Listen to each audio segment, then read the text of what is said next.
All right, part two of the Terrence Howard Joe Rogan interview. Didn't look so much like him.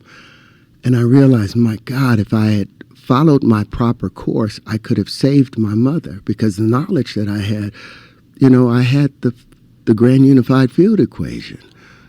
I had already put that together. And at 7, 8, I was working with these things. And then I went through all of the hell that I had to go through.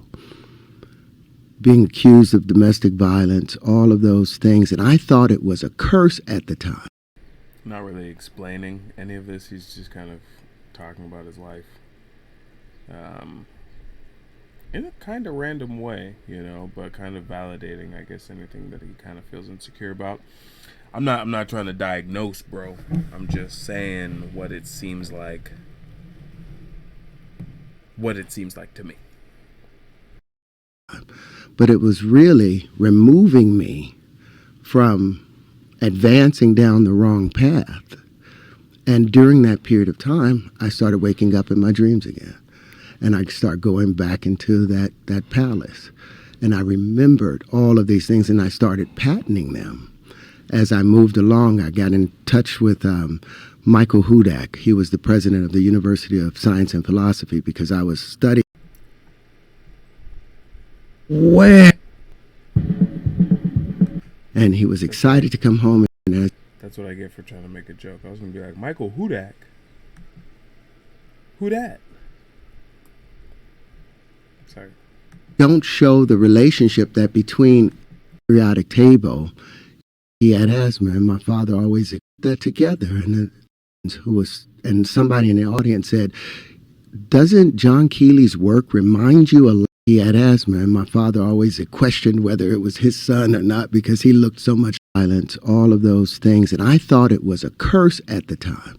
A guy named John Keely, who violence, all of those things. And I thought it was a curse at the time, but it was really removing me from advancing down the wrong path. And during that period of time, I started waking up in my dreams again. And I started going back into that palace.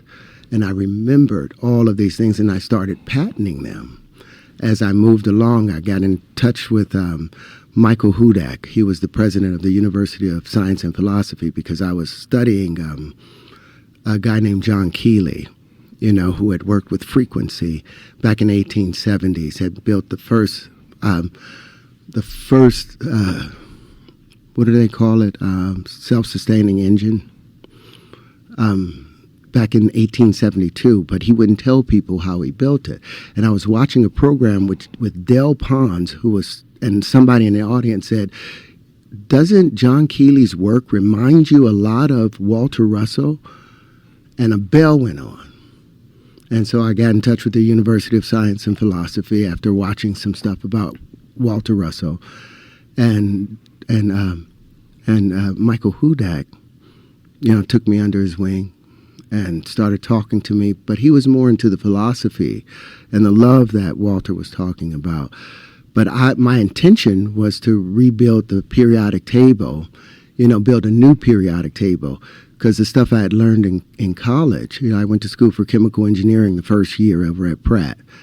And at the time, I think it was like 108 elements. And I told the teacher, the professor, about the relationship between hydrogen on the spectrometer and carbon and silicon and cobalt. And I was like, it's the same exact color, same tone, just doubled in each octave. And he was like, no, each element is the same element and it will always be that element. And I was like, you don't see the relationship. So I left school and I was going to spend 40 years rebuilding the periodic table. And I found out that I mean, sounds like a fun way to live life, and I kind of do it in some kind of ways, but he's going off kind of just talking in kind of really broad things, which is cool. I mean, it's cool to me because this is more interesting than listening to some random pop culture stuff, to be honest. Walter Russell had already did that. And he did it based upon the natural curvature of everything. And when you say rebuild the periodic table, what do you mean specifically? Well, the way the periodic table is laid out, the periodic table they have now, Let's see. It looks like a Pull up box. an image of it. It looks like a straight box. Mm-hmm. And they don't show the relationship that between every element, there's two All right, here's the periodic table. You'll see hydrogen sitting all the way over there by itself, but they don't show that hydrogen has the same tone as carbon. What do you mean by tone? Same tone, same key of E. Same key of E. 40.5 hertz. The next one would be like 80. I don't really know what he's talking about with keys and everything like this, but I will say this. Philosophy is really, the jumping off point of science. And I do think it makes more sense to look at which philosophy is guiding science and to rework the philosophies of science, even in how we define facts and different things like that. So yeah, I think that's kind of a fun thing that what he's talking about is bringing up. But yeah, let's keep it going for a little bit. 81 hertz.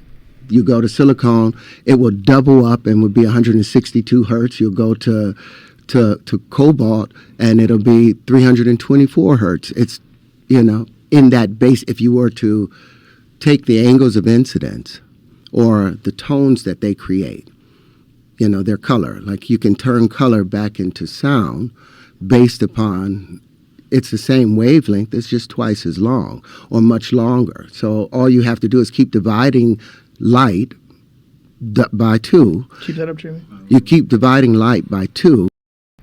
That's kind of interesting thing about the relative wavelengths, from certain sounds to visuals. That's pretty fascinating. I'm sure a lot of people are doing some cool stuff with that. So I'm getting interested. I'm not interested. So stay tuned for the next part of the Terrence Howard interview on Joe Rogan. Go ahead and like and subscribe to this video.